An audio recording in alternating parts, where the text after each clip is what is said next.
1880년 미국 엘라바마주에서 태어난 헬런 켈러는 19개월이 되던 때에 뇌척수막염을 앓게 됐어요. 그래서 시각장애, 청각장애를 얻게 되었습니다. 어린 환자가 평생을 침묵과 암묵 속에서 살아가게 되었 것을 안타깝게 생각한 의사들이 이 어린아이는 평생 볼 수 없습니다. 들을 수 없습니다. 들을 수 없으니 말할 수 없습니다. 했지만 그 중에 단 한 사람이 아니에요. 포기하면 안 됩니다. 이 어린아이를 위해서 이 어린아이를 잘 지도할 선생님을 구해야 됩니다. 라고 제안을 한 사람이 있었는데 그게 누구냐면 전화기를 발명한 알렉산더 그레엄 벨이라는 사람이에요. 좋은 가정교사, 좋은 선생님을 백방으로 찾아보세요. 그렇게 부모님께 권유를 했습니다. 때마침 특수교육 전문가인 앤 설리반 선생님을 찾게 되었고 그렇게 앤 설리반 선생님과 헬런 켈러가 같이 점자 교육을 시작하면서 무려 정말 이 헬런 켈러가 어둠에서 절망에서 낙심으로 평생을 살아갈 수도 있었을 그 순간에 그는 열정적으로 공부했고 아주 그 공부에 대한 대단한 열정도 있고 재능도 있어서 언어를 라틴어, 그리스어, 독일어, 프랑스어까지 섭렵하며 공부를 했습니다. 그리고 어마어마한 분량의 책을 읽으면서 이제 그 실력을 쌓기 시작했는데 이제 그 헬런 켈러를 통해서 참정권 획득, 사형제 폐지, 전쟁 반대, 인종차별 폐지, 아동 노동 폐지, 장애인 권리 증진 등 사회 현안에 관해서 적극적으로 의사를 표명하기도 했습니다.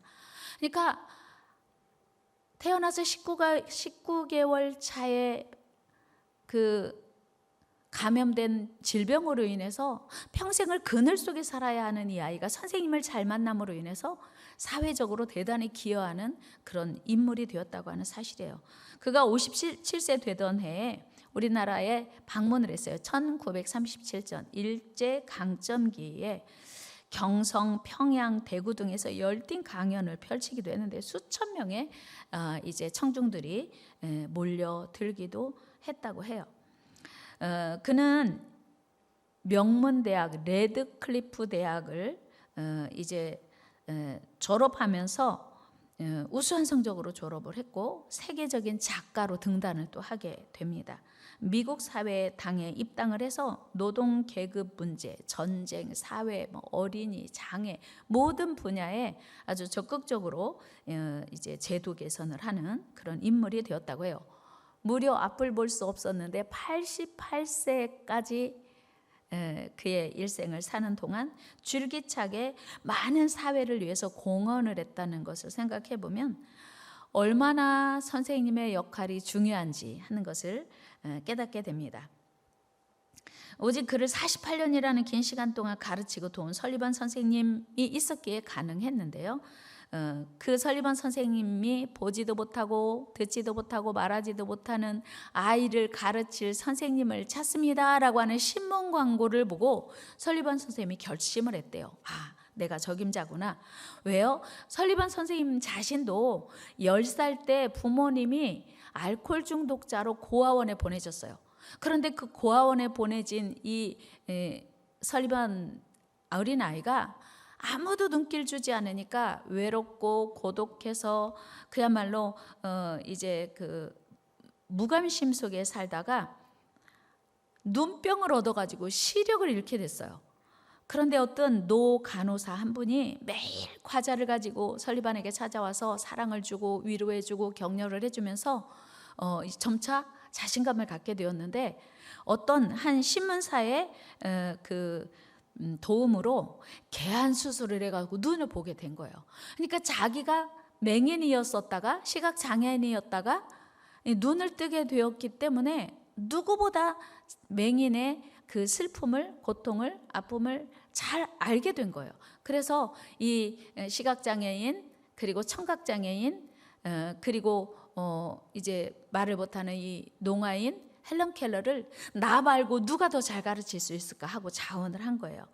그래서 무려 46년 동안 선생님이 자기 경험을 살려서 헬런 켈러의 평생 스승이 되었다는 것입니다.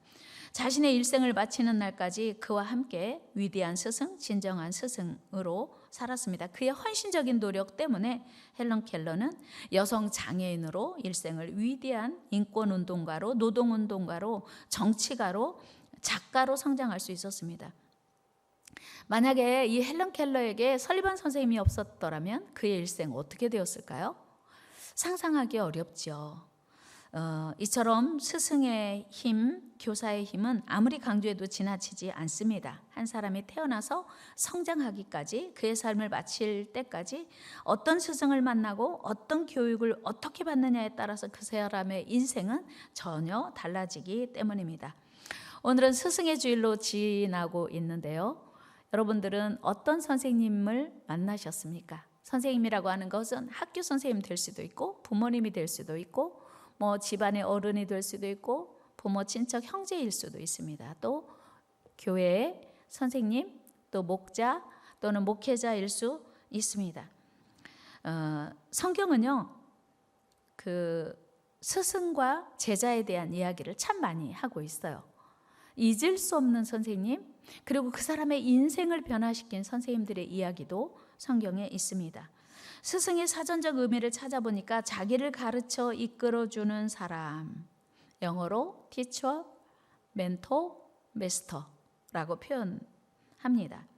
특별히 오늘 본문에서 우리 예수님은 마지막으로 제자들에게 당부하셨는데 이렇게 말씀하고 있어요. 그러므로 너희는 가서 모든 민족을 제자로 삼아. 모든 민족을 제자 삼으라고 하는 것은 스승이 되라는 말씀 아니겠습니까? 또 이어지는 말씀에 보니까 내가 너희에게 분부한 모든 것을 가르쳐 지키게 하라. 가르치라고 하는 거예요. 그러니까 스승의 사명이 가르치는 거잖아요. 그러니까 자기를 가르쳐 이끌어주는 사람의 삶을 살아라. 예수님이 그렇게 우리에게 당부하신 겁니다. 성경에 보니까요, 모세야말로 훌륭한 선생님이었더라고요. 광야 40년 지나는 동안 430년 동안 노예로만 살았던, 길들여지지 않은, 전혀 교육되지 않은, 훈련되지 않은 이스라엘 백성들과 하나님이 명령하시는 가나안으로 가기 위해서 모세는 끊임없이 인내를 가지고 이스라엘 백성들을 가르쳤습니다. 이스라엘 백성들을 지도한 모세야말로 참 훌륭한 선생님이었다 하는 그런 생각을 해봅니다. 출애굽기 12장 21절 말씀 한번 같이 보겠습니다. 모세가 이스라엘 모든 장로를 불러서 그들에게 이르되, 모세는요 장로들을 불러서 가르치고 백성들을 불러서 가르치고, 모세는 가르치는 일을 참 잘했어요. 28절도 보면 모세는 가르쳤어요. 시작. 이스라엘 자손이 물러가서 그대로 행하되 여호와께서 모세와 아론에게 명령하신 대로 행하니라. 아멘. 모세 자신도 하나님께 배운 제자였어요. 모세는 자기가 스스로 하나님의 제자가 되었고 자기가 이스라엘 백성들이 스승이 되었습니다. 이스라엘 백성들은 모세를 스승으로 모시고 스승으로 여기고 모세가 가르쳐준 대로 살았어요. 그러니까 모세도 하나님의 제자이면서 이스라엘 백성들의 또 스승이 되었다고 하는 거예요. 모세는 위기 때마다 자신을 원망하고 하나님을 원망하는 이스라엘 백성들에게 설득했어요. 가르쳤어요. 하나님의 말씀을 늘 그들에게 위로하며 지도했습니다. 출애굽기 14장 말씀 같이 읽어요. 시작. 모세가 백성에게 이르되 너희는 애굽 곧 종되었던 집에서 나온 그날을 기념하여 유교병을 먹지 말라. 여호와께서 그 손의 권능으로 너희를 그곳에서 인도해 내셨음이라. 아멘. 그러니까 아까는 장로들에게 가르쳤고 지금은 백성에게 이르되요. 그러니까 그 백성, 이스라엘 백성들에게 이르고 가르친 일을 모세는 열심히 했다는 것입니다. 이스라엘 백성들이 가나안을 눈앞에 두고 이제 요단강을 건너기만 하면 가나안에 들어가는 그때까지, 모세가 120살로 죽을 때까지 모세는 이스라엘 백성들의 스승이었습니다. 하나님의 뜻을 가르치고 끊임없이 바른 길로 인도하는 모세는 진정한 스승이고 지도자고 멘토였습니다. 더욱이 모세는 그의 뒤를 이을 후계자 여호수아에게 더 없는 스승이요 멘토였습니다. 우리 출애굽기 17장 말씀 읽습니다. 시작. 모세가 여호수아에게 이르되 우리를 위하여 사람들을 택하여 나가서 아말렉과 싸우라. 내일 내가 하나님의 지팡이를 손에 잡고 산 꼭대기에 서리라. 여호수아가 모세의 말대로 행하여 아말렉과 싸우고 모세와 아론과 훌은 산꼭대기에 올라가서 모세가 손을 들면 이스라엘이 이기고 손을 내리면 아말렉이 이기더니. 아멘. 모세는 전쟁이 났을 때 여호수아를 불렀어요. 그리고 여호수아에게 이르되 여호수아에게 가르쳤어요. 전쟁이 날 때는 이렇게 하는 거야. 그리고 친히 모범이 모델이 되어줬고 그 여호수아와 함께 그 아말렉과의 전쟁을 르비딤에서의 전쟁을 승리로 이끕니다. 그리고 이스라엘 백성들을 인도하여 가나안으로 입성하는데 모세의 뒤를 이은 후계자로 잘 지도했습니다. 그 성공 요인은 여러 가지가 있겠지만 그의 스승이요 멘토였던 모세가 한 대로 보고 배운 그대로 여호수아는 따라 했습니다. 모세는 먼저 가나안 땅을 정탐하라 했어요. 우리가 정복해야 할 가나안 땅을 미리 가서 보고 정탐하고 와라. 이때 에브라임 지파의 대표는 여호수아였지요. 우리 민수기 13장으로 가봅니다. 17절 18절 읽어요. 시작. 모세가 가나안 땅을 정탐하러 그들을 보내며 이르되 너희는 네겝 길로 행하여 산지로 올라가서 그 땅이 어떠한지 정탐하라. 곧 그 땅 거민이 강한지 약한지 많은지 적은지 가서 탐지하고 오라고 하는 거예요.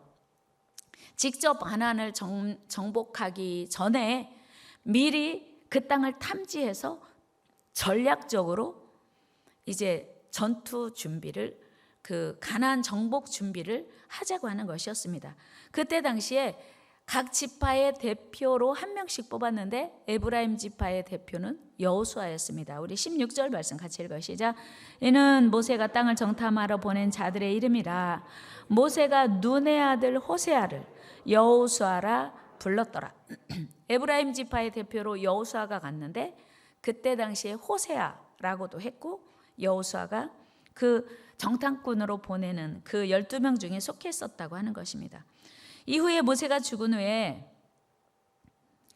여호수아가 이스라엘의 지도자가 되었고 여호수아가 이스라엘 백성들을 지도하면서 선생님이 한 대로 자기 멘토가 한 대로 이스라엘 백성 중에 대표 둘을 뽑아서 가나안에 정탐하러 보냅니다. 우리 여호수아 2장 1절 말씀 읽어요. 시작.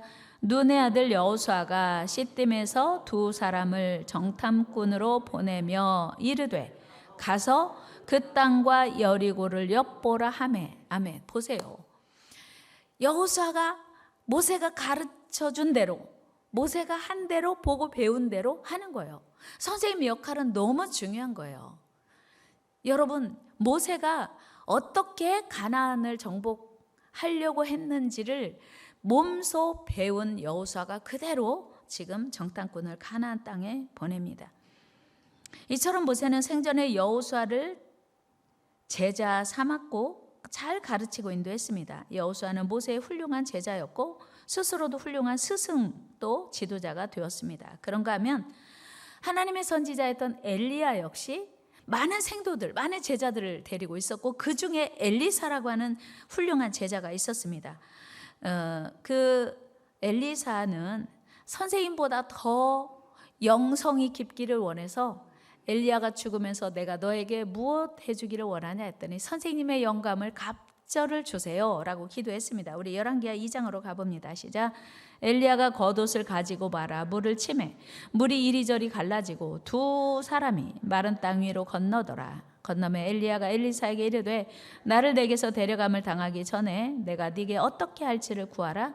엘리사가 이르되 당신의 성령이 하시는 역사가 갑절이나. 아멘. 엘리사가 구한 건 선생님의 영감을 갑절 주세요 라고 했어요. 그러니까 선생님보다 더 탁월한 제자가 되고 싶었던 거죠. 스승보다 뛰어난 제자가 탄생하는 순간입니다. 이처럼 선생님은 제자를 양육해야 선생님이에요. 누군가를 세워야 선생님이에요.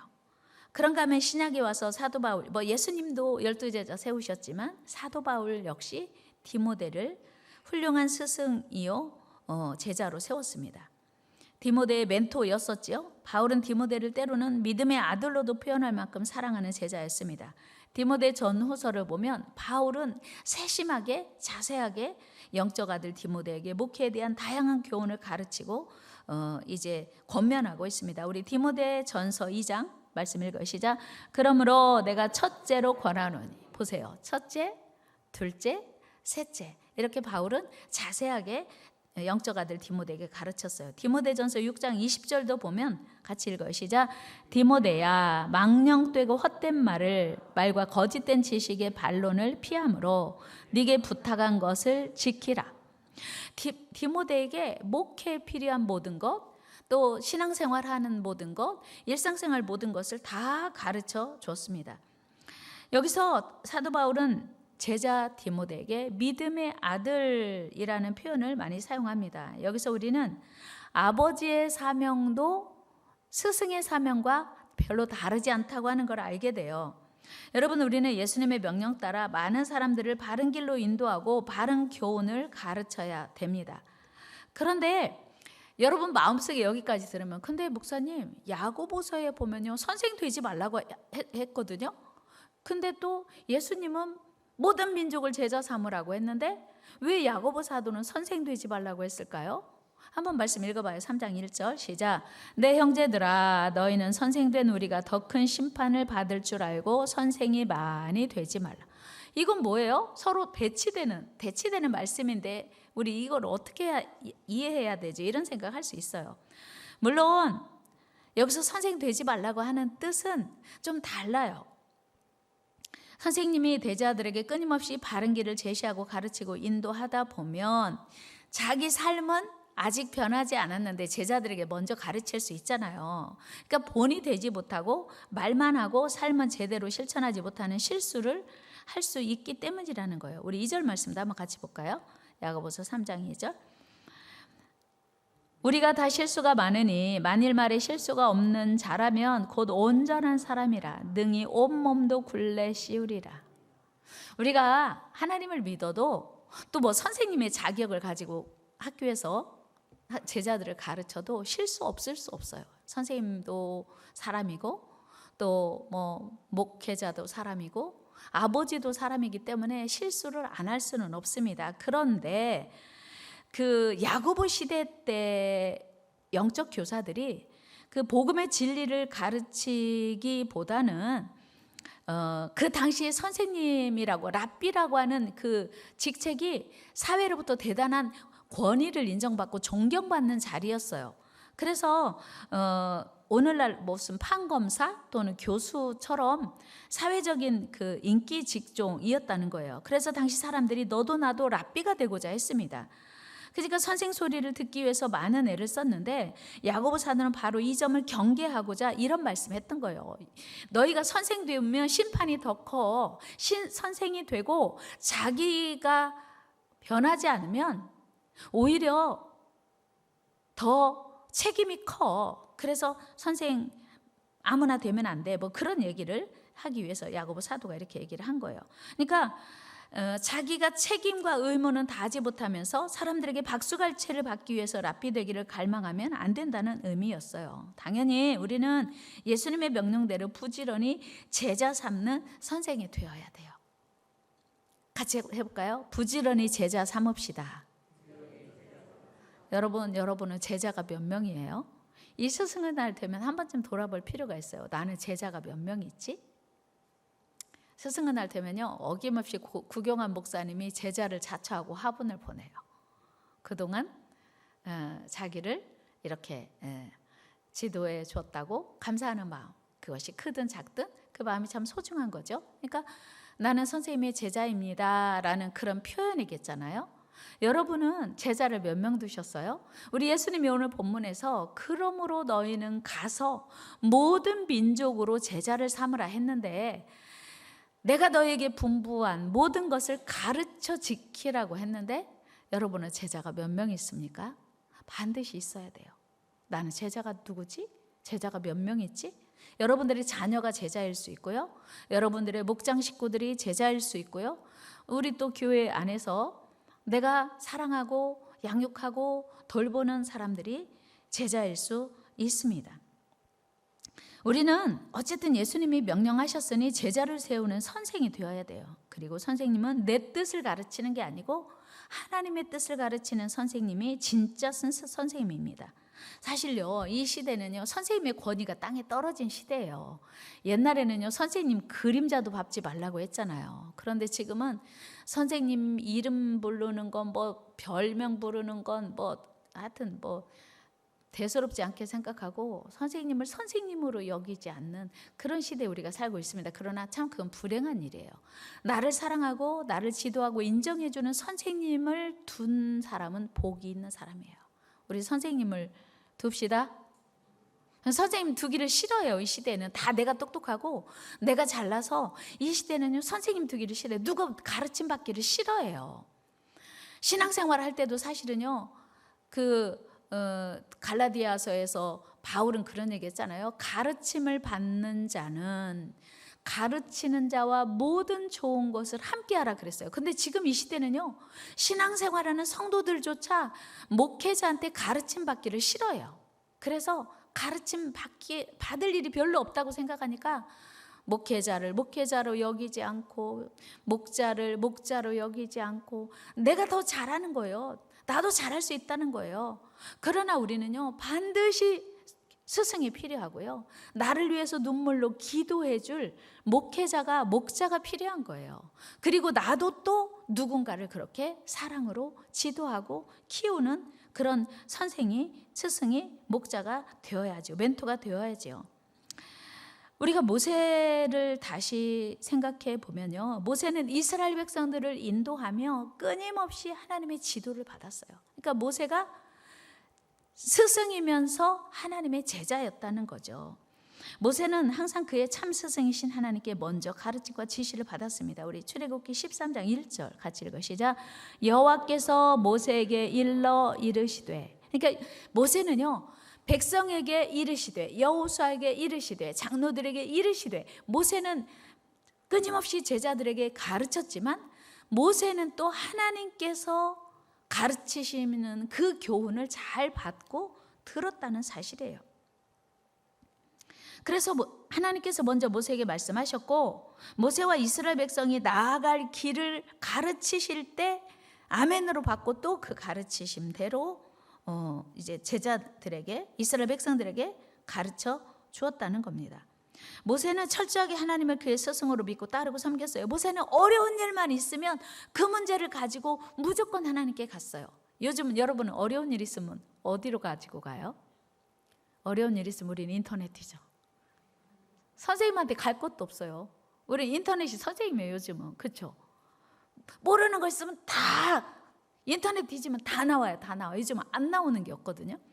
사실은요, 인터넷에서 지식적인 정보는 얻을 수 있어요. 그러나 정말 우리가 살아가야 할 길은 인터넷이 우리를 가르쳐 주지 못합니다. 그래서 우리는 선생님이 있어야 돼요. 나를 진정으로 사랑할 선생님이 여러분의 있기를 축복합니다. 누가 나를 위하여 진심으로 사랑할까? 진심으로 위로해주고 진심으로 권면해줄까? 선생님이 있어야 돼요. 우리 선생님을 모십시다. 만약에 설리번 선생님을, 헬런 켈러의 엄마가, 부모님이 앞을 못 보고 듣지 못하고 말 못하는 이 아이를 지도해 줄 선생님을 모십니다라고 하는 신문 광고를 내지 않았더라면, 그 신문 광고를 보고 설리번 선생님이 제가 하겠습니다라고 도전하지 않았더라면 헬런 켈러와 같은 작품은 결코 있을 수 없었을 거예요. 우리는 선생님이 있어야 돼요. 내가 어려우면, 내가 문제에 봉착하면 이거를 해결해 나아갈 선생님. 1등 선생님은요, 하나님이에요. 당연히 하나님이지만 하나님 다음으로 나를 진심으로 사랑하고 위로해주고 인도해줄 선생님이 필요해요. 여러분, 좋은 선생님 만나시기를 축복합니다. 또 여러분들이 좋은 선생님 되기를 자처해야 돼요. 여러분들은 누군가를 끊임없이 지지하고 격려하고 인도하는 좋은 선생님이어야 돼요. 그게 예수님의 명령이고요. 하나님의 뜻이에요. 같이 해요. 우리에게는 좋은 선생님이 필요하고 우리에게는 제자도 필요하다. 선생님도 필요하고 제자도 필요해요. 우리는 선생님 없이 나 혼자 살 수가 없어요. 나이가 아무리 많이 먹어도 우리의 멘토가 필요한 거예요. 우리를 진심으로 사랑하고 위로해주는 사기꾼 말고 진짜 선생님 우리에게 필요해요. 여러분들에게 그런 좋은 선생님 있게 되기를 축복합니다. 사실 오늘까지도요, 여러분들이 이 자리에 있게 된 것도 누군가의 눈물의 기도, 누군가의 정성으로 가르친 보이지 않게 후원한 부모님이 계시고요. 부모님이 우리의 진짜 선생님이에요. 이렇게 하면 안 된다, 이렇게 해라, 저렇게 해라 가르쳐준 부모님이 선생님이고요. 초등학교 선생님, 중학교 선생님, 고등학교, 대학교 선생님, 또 그리고 교회 선생님이 오늘 우리를 있게 한 겁니다. 이걸 잊어버리면 안 돼요. 여러분, 교회 안에서 목자들도요, 무슨 사례비를 받는 것도 아니고 우리 장로님들도 참 수고 많이 하시는데 사례비를 받는 것도 아니고 참 성도들을 위해서 수고 많이 하시잖아요. 존귀하게 여기고 귀하게 여기고 감사하게 여겨야 돼요. 우리는 이 시간을 통해서 우리를 진리의 길로 생명의 길로 인도하고 가르쳐준 스승에게, 특별히 영적 지도자에게 감사해야 돼요. 한 사람이 세워지기까지 수많은 수고와 눈물과 땀이 필요합니다.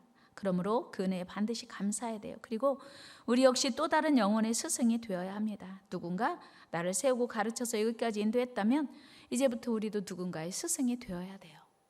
지금은요, 정말 극단의 이기주의 사회로 우리가 가고 있어요. 그래서 주변에 사람이 죽어가도 모른 척하고 못 본 척을, 왜요? 귀찮으니까, 힘들으니까, 내가 손해보니까. 그러나 지금 이 시대야말로 진정한 스승이 필요한 시대입니다. 여러분, 제자 삼는 건요, 하나님의 명령이에요. 우리가 진정한 스승, 누군가의 스승이 되기를 자처하기를 축복합니다. 여러분 누군가의 스승입니까? 몇 명 꽂아요? 제자. 여러분들의 제자를 몇 명 꼽을 수 있습니까? 그렇게 되기를 축복합니다. 또 여러분은 누군가의 제자입니까? 그렇게 되기를 축복해요. 내가 나이가 많아 늙어가도 내가 언제든지 저당하고 내가 언제든지 문의하면 우리를 지도해 줄 수 있는 멘토, 선생님이 있는 건 축복이에요. 그리고 동시에 우리가 늘 겸손하게 배울 자세가 필요해요. 내가 나이가 아무리 많이 먹고 경력이 아무리 많고 이런 것이 많아도 누군가에게 배울 겸손한 자세가 필요해요. 아무도 가르칠 수 없는 사람은 없습니다. 오늘 이 자리에 우리가 있기까지 스승의 은혜를 기억하며 감사하는 저와 여러분 되기를 축복합니다. 아직도 구원받지 못한 영혼들이 이제 우리의 제자가 돼야 돼요. 우리는 누구의 스승이 되어야 되냐면 아직도 구원받지 못한 영혼들, 제 갈 길을, 바른 길을 알지 못하는 사람들에게 조심스럽게 다가가고 사랑하고 위로하고 권면하면서 그 영혼들을 구원하고 세우는 일에 적극적으로 나서야 됩니다. 우리가 아무리 부족해도 설리번 선생님 같은 대단한 영향력은 아니어도 예수 그리스도를 스승 삼고 그에게 잘 배운다면 또 다른 영혼을 세우기 위해서 우리는 작은 힘을 발휘할 수 있기 때문이에요. 스승의 첫 번째 자질은 사랑이에요. 사랑. 누군가에게 관심을 갖고 사랑하고 위로하는 일, 그리고 끊임없이 인내하는 일. 선생님은요, 그 영향력이 대단해요. 그래서 누구에게 배웠는가 그렇게 중요해요. 목장 편성도요, 그 처음에 교회 오신 분을 어떤 목장에 속하는가가 대단히 중요해요. 왜냐하면 그 목장의 분위기가 있고 그 목장의 스타일이 있거든요. 그래서 뭐 교회도 마찬가지예요. 그 교회 성도들의 그런 그 뭐라 그럴까요? 그 정서가 있어요. 교회마다. 그래서 어떻게 신앙을 배우는가가 대단히 중요합니다. 어쨌든 우리는 주님이 우리에게 명령하신 사명이 있고 주님의 분부가 있습니다. 그래서 우리 스승의 사명, 교사의 사명은 농부와 같다고 말할 수 있는데요. 씨를 뿌린 후에 물을 주고 사랑으로 보살피고 정성을 가꿔야 합니다. 여러분, 씨를 뿌린 농부는 절대 포기하지 않아요. 만약에 내가 씨를 뿌렸는데 뭔가 문제가 생겼다, 갑자기 뭐 냉해가 왔다, 갑자기 비가 안 왔다, 너무 많이 왔다 해도요, 절대 포기하지 않습니다. 뽑고 다시 심어요. 그리고 그 철은 포기해도 지나가면 다시 다른 작물 심습니다.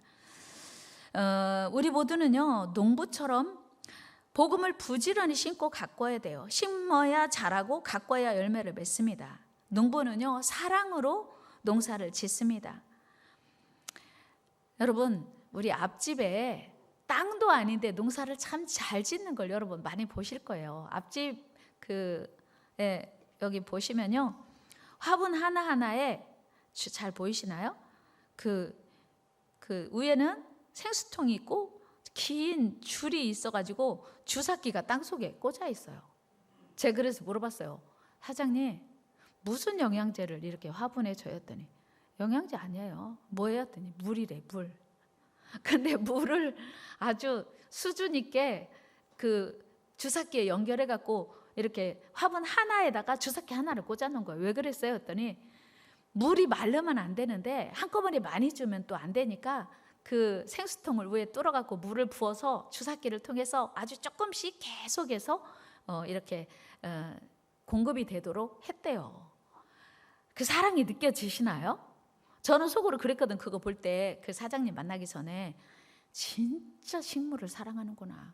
그러니까 이 집은 땅도 없어요. 근데 별하별 화분에 저 집에요, 막 블루베리부터 해가지고 뭐 무슨 대추, 사과, 무슨 어마어마한 농작물이 저 밭에서 자라고 있어요. 그리고 조금 있으면요, 뭐 고추, 뭐 파, 양파, 무슨 진짜 많은데 정말 사랑으로 그 농작물을 키우고 아침 되면 막 또 저렇게 하고도 큰 호스로 또 다 물을 줘요. 농부는 사랑으로 농작물을 가꿔요. 하물며 사람이겠어요? 하물며 사람이겠냐고요. 사람은 사랑으로 커요. 그래서 선생님은 사랑이 많아야 돼. 선생님은 사랑이 많아야 돼. 사랑 많은 선생님 되기를 주의 이름으로 축복합니다. 오늘 스승의 주일에 영원한 스승 되신 주님의 은혜에 감사하며 우리를 위해서 그 아들 독생자 예수 그리스도를 주실 만큼 우리를 사랑하신 그 하나님의 사랑을 본받아서 우리도 누군가에게 사랑을 베풀고 제자를 삼는 일이 필요합니다.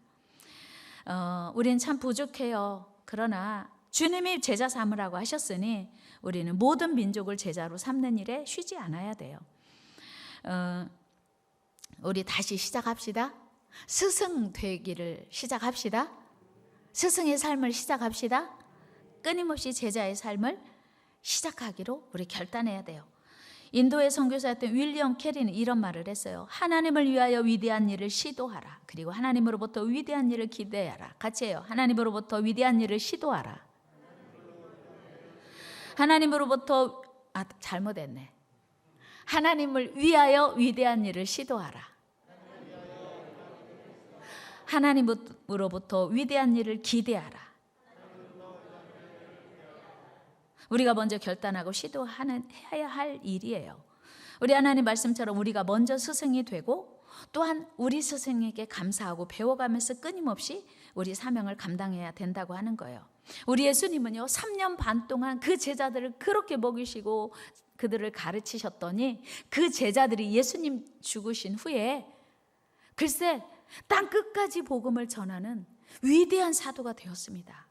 우리도 오늘 내가 가르친 제자가 어떤 사명을 감당할지 몰라요. 그래서 우리도 꿈을 가지고 많은 설리번 선생님이 헬런 켈러를 만났을 때 그렇게 위대한 헬런 켈러가 탄생하리라고 꿈도 못 꿨을 거예요. 그런데 시도했더니 하나님께서 놀라운 일을 행해 주셨어요. 노만 빈센트 필 박사는 이렇게 말했어요. 크게 생각하라, 크게 행동하라, 크게 믿으라. 다시 해봐요. 크게 생각하라, 크게 행동하라, 크게 믿으라. 그러니까 우리가 크게 생각하고 내가 누구를 가르치겠어가 아니라 나도 전도할 수 있어, 나도 스승 될 수 있어.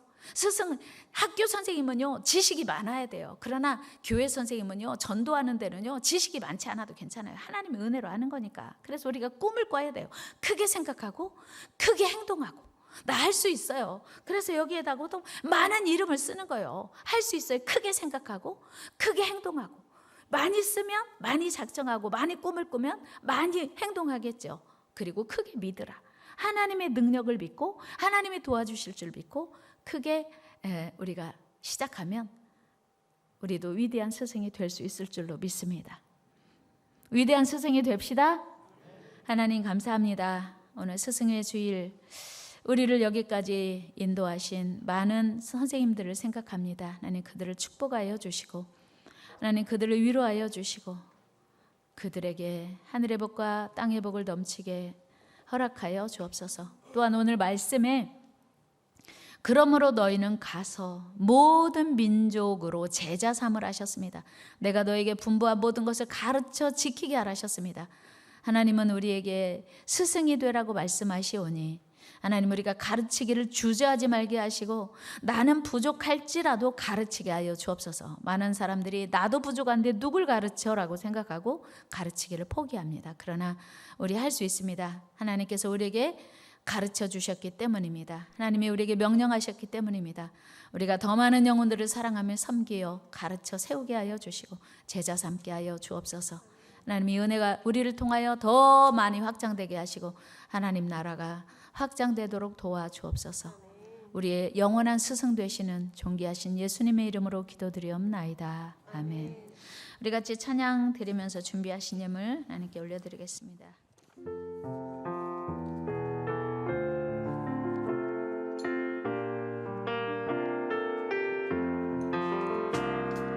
주님의 마음을 본받는 자, 그 맘에 평강이 찾아오니 험악한 세상